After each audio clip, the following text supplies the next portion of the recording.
The Big Issue. Breaking down the issues that matter.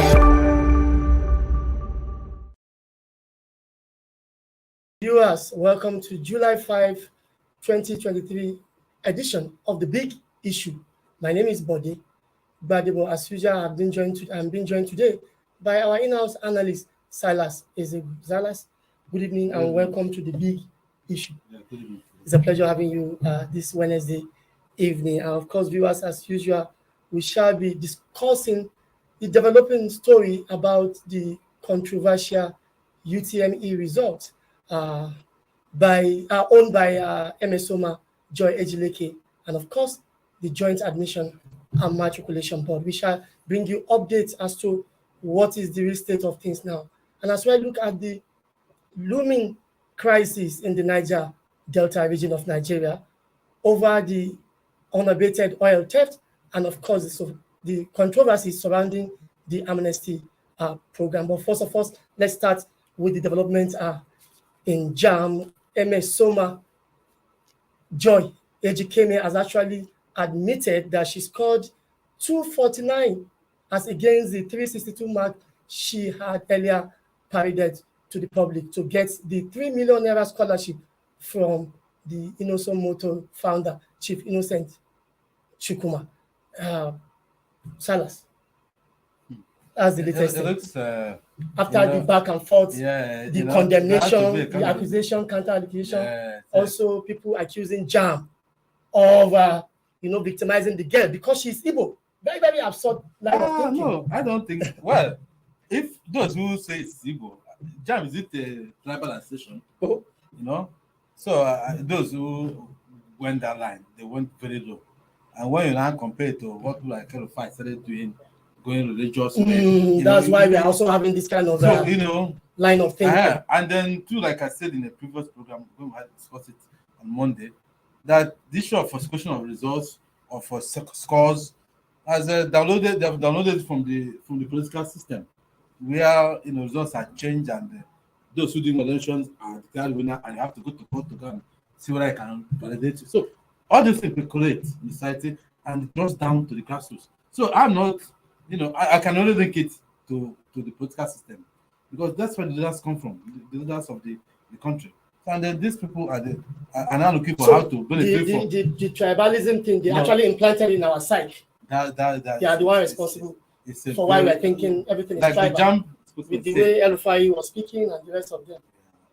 When the JAM man spokesperson, he said even the IT person who verified these things is from the southeast. And the actual highest scorer in this year is also from there. UTME. It's from Anambra, the same state as her, as this lady. So where is the tribal thing? In fact, let's not go to tribal one. It's those people that condense everything to tribalism. All right, Silas. Let's discuss something important. Now, I'm happy that the issues resolving, they had not been resolved. Yeah, of course, that's not the end of the matter. An offense had been committed somewhere. A forged result had been presented. So we need to get to the root of the we need to investigate how it came about. If she had told us this one, maybe she had not told us the whole truth. If there are some other parties that helped her matter, in that, because I think the issue of her age also is resolved. The JAM person said this lady is 19. Someone says she's 16. If she's 19, that means she has reached the age of reason. She can vote and voted for. And can also. And she can be sued to court. Yes, she can sue. Yes, be prosecuted. So if she did something bad, just say I now found out that it's not enough. You need to find out what will happen. Also, true is that you say something at the preamble that she did it to get 3 million. I don't know whether Innocent Motors man said whoever became the best must get 3 million. But I think that the man just had a bad. It wasn't his fault. And said to just take the person up and exactly. But I believe next time you also verify from concerned authorities before you delve into this kind of thing. Yes. Now, there are other interesting parts of the story. Yesterday, the father of this embattled JAM candidate, Mr. Romanos Ejikeme, also spoke with the national television and said, well, my daughter was being victimized and she was suffering what he had suffered many years ago as a musical superstar. He was a musical superstar. In fact, during one event, a major national event, he sang, he got money, bought musical instrument, and there were unknown forces who now got involved in his journey of to stardom, and all his career now went nose diving. But then this lady, while speaking this morning, also said, yes, my actual result is 242. But then what Jam did, 249. But what Jam did again to sanction me was wrong. Why will you ban me? Why will you withdraw my result? She wants to also decide for that. No. What's the thing? Because there is an offense, there must be punishment. Yes. First of all, is that like you said, there's offense, there's punishment. If Jam feels that this lady has defaulted in one way, then there's an unofficial punishment for it. I'm sure that Jam didn't just arbitrarily impose a sanction on this lady.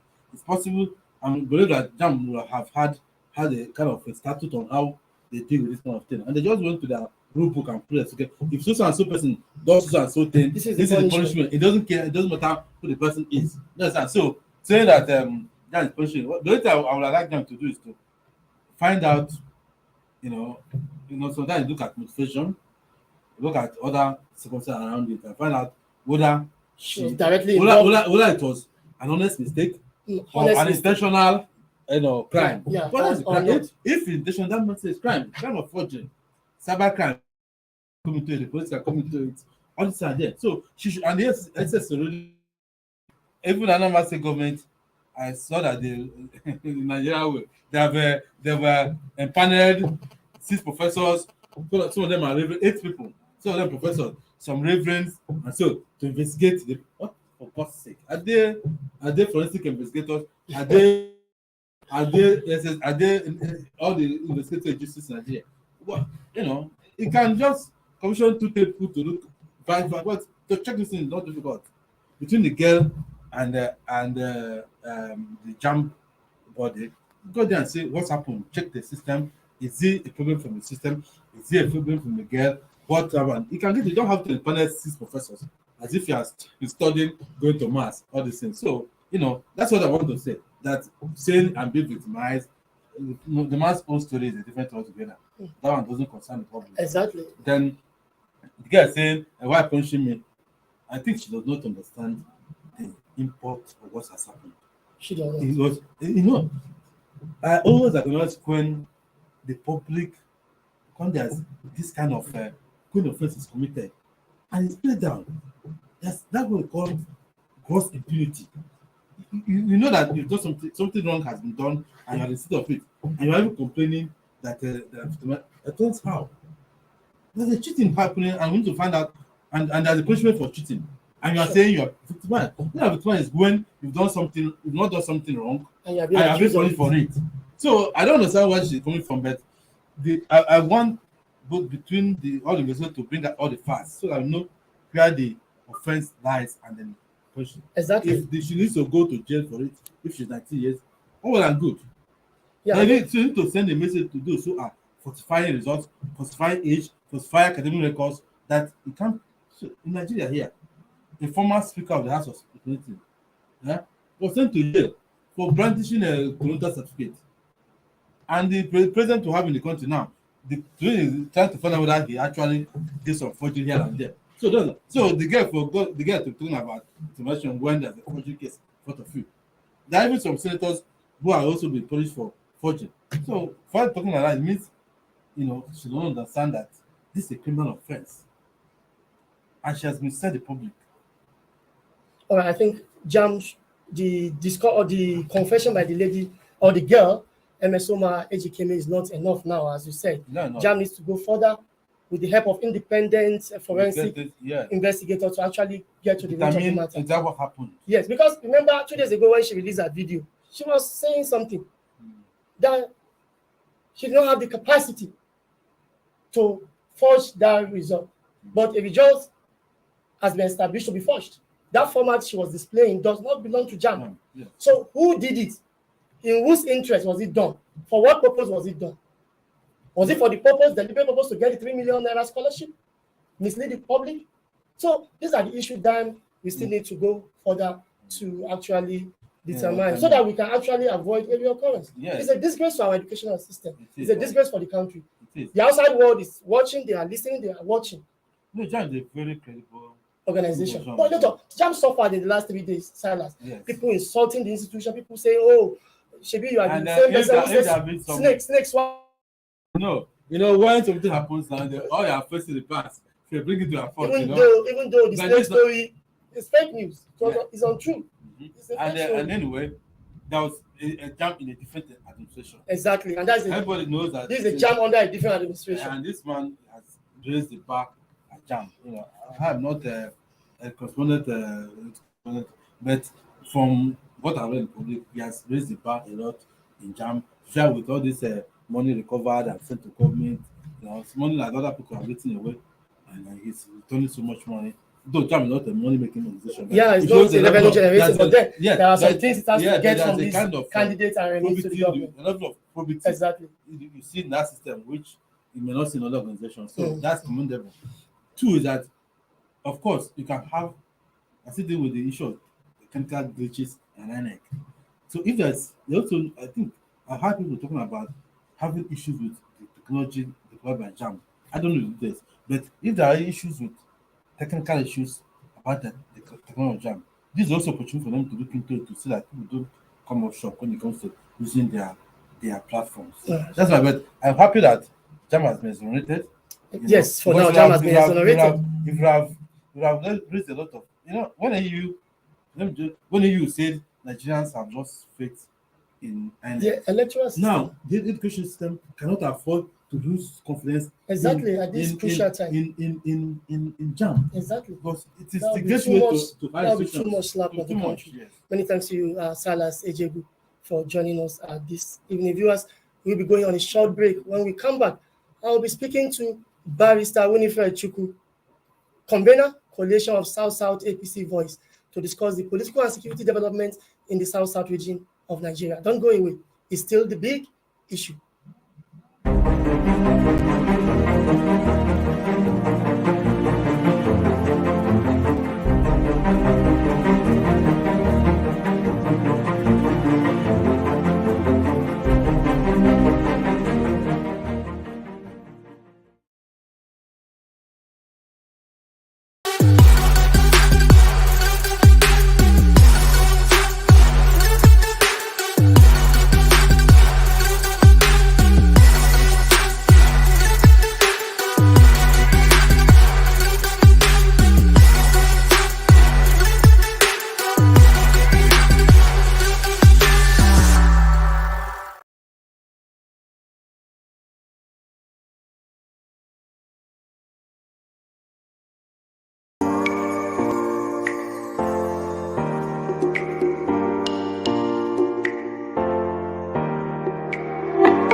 For sponsorship and advert placements, please contact 080-3688-6158. Last Word Leadership Podcast Studio. You have the last word.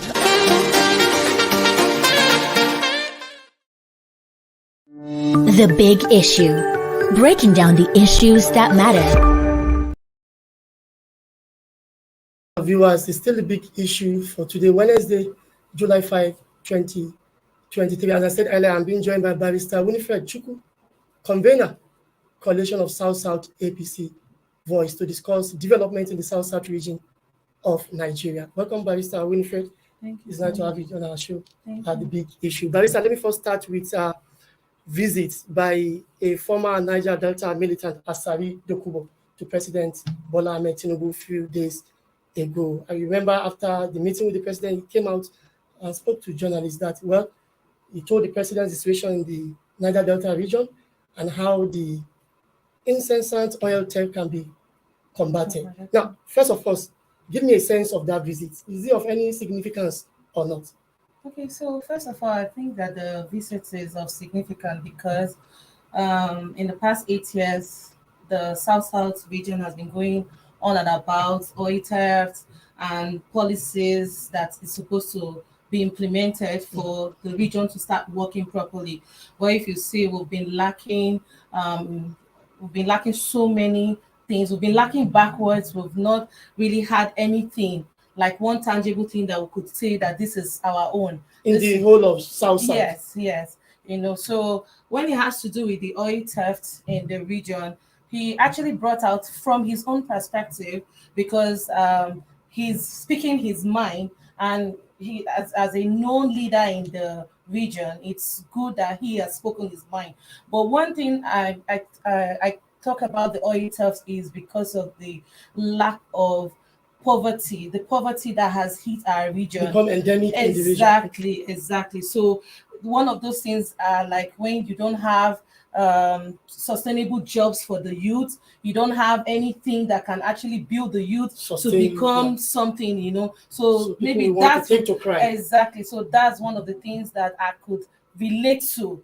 When it has to do with the oil theft. Talk about the PIA that was signed in 2021. We've not really had policies, committees that are set up to be able to know how the structuring will be, especially when it has to do with the host communities and all that. What do we get from the oil exploration and exploitation? Who are the communities that are going to benefit? Are they going to select few communities? Because this pipeline are actually passing through all the communities. So we're not going to talk about the ones who have the oil and the ones who the pipes are actually passing through to be able to get all of this. So I think when it has to do with the region, all of us are affected. We should not sideline one state from another. That's it. Then for NDDC, I think when you employ people, you actually give them time to actually show themselves whether they are capable of doing the job. Like the MD of NDDC, he was the only one that was appointed, and we want him to really still be part of the system,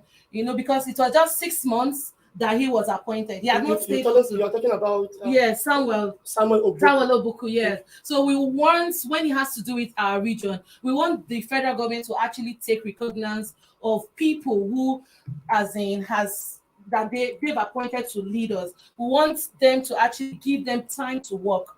All right, Barrister Wilfred, let me cut you short because of time. You actually threw up many issues as to Niger Delta development and peace. But then when Asari Dokubo visited the president, he also made a statement that is causing controversy in the polity. He blamed the oil theft crime, 99% of oil theft, on the military. But you actually say, no, there are a lot of issues. People don't have job to do, no security, and hence they are taken to crime. So do you share the sentiment of Asari Dokubo that the oil theft, that the military is responsible for 99% of the oil theft? The military is not responsible. They have nothing. They have no say, when it has to do with the oil theft, because someone. But they are there to actually prevent someone who is appointed to actually secure the lives and properties of individuals does not have the right to actually go and steal oil that does not belong to them. So if they are not working with insiders, there is no how the military. But like I said, everybody has their opinion. Exactly. So it is my own opinion I'm sharing now, that the military are not involved. They should not share in all of the blame. That's if the PIA begins to, if the PIA is reviewed and policies are to set up things properly, because one thing about the coalition of South APC voice is to stand in as an intermediary phase between the new government and the South region, to actually speak and caution our leaders to say, look, we're watching you. We are standing for Asiwaju's government. We're standing to say that whatever it is right, do it. You're not going to cut corners. You're going to bring development to our people. You're going to build, talk about the what are they calling it? The East-West Road. You're going to do that road. This tenor, I know that Asiwaju is going to provide allocation, provide funds to do that road. If they're not going to be controlled as that road, you're going to boost the economy and so on. Yes. So let's talk about another recurring issue, which is the issue of payment of stipend to ex-militants. I know every day we come we see people barricading road on the east-west road you just Yes, mentioned, yes. on other parts of south-south, Yeah. saying no, we have not been paid. We have not been paid our Yeah. allowance. Now, this Presidential Amnesty Programme, PAP, Yeah. which PAP. is being PAP, which is Yes. being coordinated by General- retired Major General Charles Indiomo. No, Indiomo, Is yes. it Charles Tari, Indiomo? no. Tari Indio, Yes. Barry Tari Yeah. Indiomo. So, how much confidence do you have in this policy, in this program, to actually alleviate the suffering of the people in the South and also bring about lasting peace and development? You see, one thing about the PAP, the PAP, when General Indiomo came on board, we were taught and we were meant to understand that he came to actually close the program, and that alone put some tussles. And then he began to find out that there were some things that were not working in the system that he needed to structure. So saying that the appointment came just 6 months to Buhari's tenure, we now felt like, okay, you cannot speak and you cannot begin to barricade, and block roads and what they call it, cause riots, knowing fully well that there have been things that have not been put in place in the system, So, but now he has actually paid stipends, he has actually done all of those reviews, and he is doing more for the people. So he has even paid people the scholarship programs and all that. But we know that since we are this South, we're going to charge him to do more, and we're going to be calling on President Bola Ahmed Tinubu to actually give him an extension of tenure, because you cannot charge someone who has a 6 months not to be able to. I think there's nothing to really do within a time frame of 6 months. So we're charging for reappointment, for him to be able to sit properly and begin to address the issues that needs to be addressed. One of the issues that needs to be addressed is what are they calling it? The education, the cooperative he formed, the cooperative of 1.5 billion, which he put, for stipends and then creating of jobs and all that. So he needs more time to be able to know how the cooperative is going to work and all of those things. Yes. Oh, Barrister Winifred, you lead a political group, Yes. the Coalition of South APC voice. That Yes. means you belong to APC. Yes, I You are do. a politician. Yes. So what is your group doing to engage political leaders to get a fair deal for your region, the Yeah. Niger Delta region? Especially, how do you bring to logical conclusion the Ogoni cleanup project, which has been on for long? Yeah. The East-West Road project, Yeah. which has been on for long, and other things like getting job Yeah. for people so that there will be lasting peace Yeah. in the Niger Delta. So what are you doing at the group level to So, engage political leaders? the group just, as a convener, the group, we came together to say, no, we are going to stand in for the new government. We are going to stand in for the new administration. We are going to start looking at all the things we have not been looking at since. We're going to monitor that they are going to be appointed from our region. We're going to be charging them to say, you know what, if your ministry or your department says you should look into the Ogoni cleanup, you will do it. You will give credible contractors to begin to go to work. We are going to be charging them that infrastructures, our children, the health sector needs to be all right. UPTH, all the teaching hospitals need to start working on them, and the roads need to be good. There need to be sustainable development with our region. Our children need to be the best in their academics. They need to get scholarship, they need to get grants, they need to get opportunities that the region should provide for them. So that is what we're going to be charging our leaders as we go from this moment. We've been doing that, doing courtesy call, relating with them and all that, and charging them and saying, we are here. This is South Coalition of APC South Voice, that we want to work hand in hand to be able to see that all of these things and development comes within our region. All right, Barrister Winfred, lastly, how hopeful are you that the Bola Tinubu administration will actually make the South? I am very, very hopeful, because President Bola Ahmed Tinubu, I've watched him, I've seen him, I see him as a father, as a leader, as a mentor to so many people, and I've seen him as one who keeps promises. So I believe that he is going to do right by South-South. So are you not afraid of I am possible agitation coming back to South-South crisis? I'm not afraid. So South-South will be peaceful. No, South-South will be peaceful. All the issues will be looked at and all the issues will be addressed. All right, it was nice speaking to you. Thank you. Barrister Winifred Thank you. Chukwu, Thank the you. convener of a coalition of South-South APC Voice. Many thanks for joining our issue. Thank you so And much. also look forward to having you again. All the time. when the news I'm arrive. here. Thank All right, you. viewers, that was about the size of the show today. Make a days without tomorrow for another edition of The Big Issue. My name remains Body Badibo. It's bye from here. Thank you for watching. For sponsorship and advert placements, please contact 080-3688-6158. Last Word Leadership Podcast Studio. You have the last word.